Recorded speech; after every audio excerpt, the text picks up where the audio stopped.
अस्सलाम वालेकुम स्टूडेंट्स। मोहम्मद आसिम फ़रीद की जानिब से आपको नेशनल कॉमर्स ग्रुप में खुश आमदीद कहते हैं। स्टूडेंट्स, आज हम इकनॉमिक्स या फिर माइक्रो इकनॉमिक्स इसका कंज्यूमर डिमांड थ्योरी का मार्केट इक्विलिब्रियम का टॉपिक डिस्कस करने जा रहे हैं। तो बढ़ते हैं मार्केट इक्विलिब्रियम की तरफ और देखते हैं ये क्या होता है। जी तो स्टूडेंट्स, मार्केट इक्विलिब्रियम इसको उर्दू में कहते हैं मंडी का तवाज़न, और इसकी डेफिनेशन ये है कि market equilibrium is a point of price where quantity of demand equal to quantity of supply. यानी कि एक ऐसा पॉइंट है मार्केट में जहाँ पे मखसूस करदा प्राइस पे क्वांटिटी डिमांड और क्वांटिटी सप्लाई आपस में इक्वल हो जाए, उसको कहते हैं मार्केट इक्विलिब्रियम। यानी कि हम अगर इधर देखें तो मार्केट इक्विलिब्रियम में दो चीज़ें यहाँ पे गिवन हैं, एक है क्वांटिटी डिमांड और एक है क्वांटिटी सप्लाई। क्वांटिटी डिमांड जो है ये डिमांड साइड से आती है, यानी कि कंज्यूमर जो चीज़ों के कंज्यूमर होते हैं वो करते हैं, और क्वांटिटी सप्लाई जो है ये सप्लायर करते हैं, जो प्रोड्यूसर होते हैं। क्वांटिटी डिमांड को हम लॉ ऑफ डिमांड से भी रिप्रेजेंट करते हैं और क्वांटिटी सप्लाई को हम लॉ ऑफ सप्लाई से रिप्रेजेंट करेंगे। अब यहाँ पे हम law of demand, law of supply की डेफिनेशन देखेंगे, उसके बाद देखेंगे मार्केट इक्विलिब्रियम वो कौन सा पॉइंट है जहाँ पे क्वांटिटी डिमांड और क्वांटिटी सप्लाई आपस में इक्वल हो गई हैं। लॉ ऑफ डिमांड कहता है कि if other thing remain constant when the price of commodity decrease its demand increases and when the price increases its demand decreases। कहता है कि जब किसी चीज़ की कीमत कम होती है तो लोग उसकी डिमांड को इंक्रीज़ कर देते हैं, और जब किसी चीज़ की कीमत बढ़ती है तो लोग उसकी डिमांड को कम कर देते हैं। यानी कि अगर हम देखें तो क्वांटिटी डिमांड जो है ये फंक्शन हो गया प्राइस का। डिमांड सीधी सीधी वो बेस करती है प्राइस पे। अगर प्राइस बढ़ेगी डिमांड कम हो जाएगी, प्राइस कम होगी डिमांड ज़्यादा हो जाएगी। इसी को देख के हमने जो रिलेशन बनाया इसका क्वांटिटी डिमांड और प्राइस का, वो बनाया हमने नेगेटिव रिलेशन। यानी कि एक चीज़ बढ़ेगी तो एक चीज़ कम हो जाएगी, प्राइस बढ़ी क्वांटिटी डिमांड कम, प्राइस कम क्वांटिटी डिमांड ज़्यादा। इसके बरक्स जो है लॉ ऑफ सप्लाई जो है ये करता है प्रोड्यूसर्स, मतलब कि जो चीज़ों का प्रोड्यूसर है, बनाने वाला मैन्युफैक्चरर है, वो भी प्राइस को देखता है, और वो जब जब प्राइस किसी चीज़ की बढ़ती है तो वो सप्लाई करना ज़्यादा शुरू कर देता है। If all other thing remain constant the quantity supplied of commodity increase as a result of increase in its price and vice वर्सा।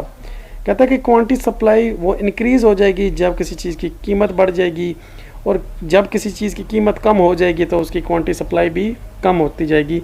यानी कि क्वांटिटी सप्लाई भी जो है वो बेस करती है प्राइस पे, और प्राइस बढ़ेगी क्वांटिटी सप्लाई बढ़ जाएगी, प्राइस कम होगी तो क्वांटिटी सप्लाई भी कम हो जाएगी। यानी कि there is positive relation between price and quantity supply, and there is negative relationship between quantity demand and price.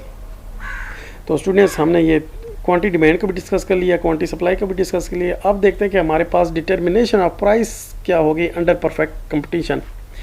कहता है कि when the price of commodity falls it demand extend and when the and supply quite contrary that. कहता है कि जब किसी चीज़ की कीमत कम होती है इसकी डिमांड एक्सटेंड हो जाती है, उसकी कीमत, उसकी सप्लाई जो है वो भी उसकी कम हो जाएगी। When the price of commodity rises the demand while it's demand decreases, इधर डिमांड डिक्रीजेस कर लें, वाइल इट्स सप्लाई एक्सटेंड। कहता है कि जब किसी चीज़ की कीमत ज़्यादा हो जाती है, बढ़ जाती है, तो उसकी डिमांड डिक्रीज़ हो जाती है और उसकी जो सप्लाई है वो एक्सटेंड कर जाती है। In short, with the change of price demand and supply the opposite direction. कहता है जब कीमत बढ़ती है या कम होती है, चेंज होती है, डिमांड और सप्लाई आपस में अपोजिट डायरेक्शन में चेंज करते हैं। Finally certain prices comes at which demand and supply come equal to each other. कोई एक ऐसा पॉइंट आता है जहाँ पे ये ऑपोजिट होते हुए भी एक दूसरे के बराबर हो जाती हैं। इसको कहते हैं, this is known as market equilibrium. इस चीज़ को कहते हैं मार्केट इक्विलिब्रियम। तो स्टूडेंट्स, यहाँ पे हम देख लेते हैं ये किस तरह से मार्केट इक्विलिब्रियम होगा। हमने एक साइड पे लिख लिया प्राइस, दूसरी साइड पे हमने कर दिया डिमांड, तीसरी साइड पे हमने कर दिया प्राइस। हम सपोज करें कि प्राइस हमारी बढ़ रही है 4, 8, 12, 16, 20, और यहाँ पे अगर देखें कि ये अगर प्राइस बढ़ेगी तो डिमांड कम होगी। हमने ऊपर ही इसका रिलेशन डिफाइन किया कि एक कंज्यूमर होता है वो कम कीमत में ज़्यादा और अच्छी चीज़ परचेज़ करना चाहता है, और ज़्यादा कीमत में कम परचेज़ करेगा। अब यहाँ पे कीमत ज़्यादा हो रही है तो वो डिमांड कम करना शुरू कर देगा। जैसे जैसे कीमत बढ़ी तो उसने डिमांड कम कर दी, 500, 400, 300, 200, 100।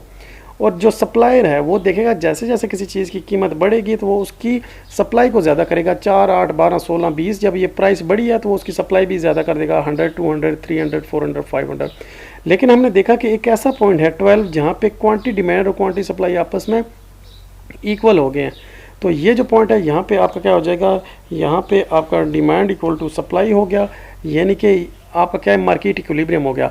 और स्टूडेंट्स यहाँ से अगर ऊपर ऊपर देखें तो डिमांड करने वाले ज़्यादा हैं, सप्लाई करने वाले कम, डिमांड करने वाले ज़्यादा हैं, सप्लाई करने वाले कम, यानी कि इधर आप कह सकते हैं डी ग्रेटर देन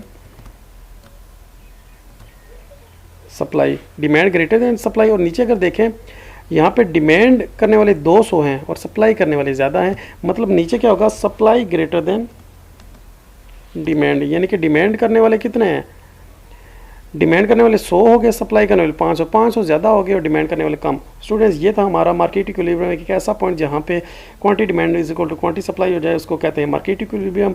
अब इसका हम चलते हैं इसका ग्राफ करने की जानिब।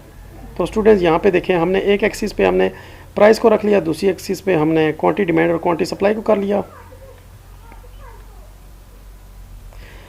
सप्लाई और डिमांड आ गई एक्स एक्सिस पे, प्राइस आ गई हमारी वाई एक्सिस पे। हमने प्राइस को 4, 8, 12, 16, 20 के साथ रिप्रेजेंट किया और प्राइस को जो हमारी क्वांटिटीज डिमांड क्वांटिटी सप्लाई थी इसको 100, 200, 300, 400, 5 के साथ रिप्रेजेंट किया।